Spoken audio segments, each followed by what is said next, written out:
इस्लामपूर कासेगाव तालुका वाळवा येथे दिनांक 16 ऑगस्टच्या सकाळी 7:30च्या सुमारास अनैतिक संबंधाच्या संशयातून एका सावकाराचा गोळ्या झाडून खून करण्यात आला।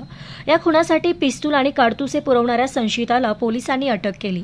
त्याच्याकडून 20,000 रुपये किमतीचे पिस्तूल आणि एक जिवंत काडतूस हस्तगत करण्यात आले आहे। ही माहिती पोलीस उपअधीक्षक मंगेश चव्हाण यांनी दिली।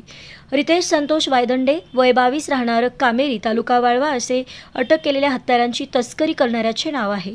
कासेगावातील पांडुरंग भगवान शिंदे वय 43 याचा खून करण्यासाठी मुख्य सूत्रधार सुरेश ताटे याने रितेश वायदंडे याच्याकडून 50,000 रुपयात पिस्तूल आणि काडतुसे विकत घेतली होती।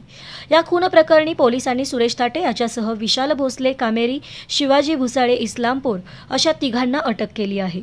शिंदे याच्या खुनानंतर पोलिसांनी आपल्या तपासाची चक्रे फिरवताच वायदंडे याचे नाव रडारवर आले होते। त्यानुसार पोलिसांची पथके त्याच्या मार्गावर होती। त्यावेळी पथकातील हवालदार अनिल पाटील व दीपक हांडे यांना वायदंडे हा नेरले येथील बसस्थानक परिसरात असल्याची माहिती मिळाली होती। चारही पथकांनी या परिसराला वेढा टाकत त्याला ताब्यात घेत असताना तो पळून जाऊ लागला। त्याचा पाठलाग करून पोलिसांनी त्याला ताब्यात घेतले।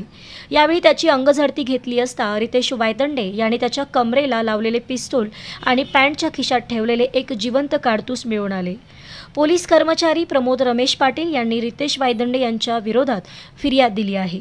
या कारवाईत पोलीस उपअधीक्षक मंगेश चव्हाण यांच्या मार्गदर्शनाखाली सहाय्यक निरीक्षक हरिश्चंद्र गावडे, वाचक फौजदार जयनाथ चव्हाण, उपनिरीक्षक बाजीराव पाटील यांच्यासह सहाय्यक फौजदार चंद्रकांत पवार, राजेंद्र पाटील, शरद जाधव, प्रशांत देसाई, विजय पाटील, सचिन चव्हाण, प्रमोद पाटील, संग्राम कुंभार, संदीप सावंत, सचिन पाटील यांनी भाग घेतला।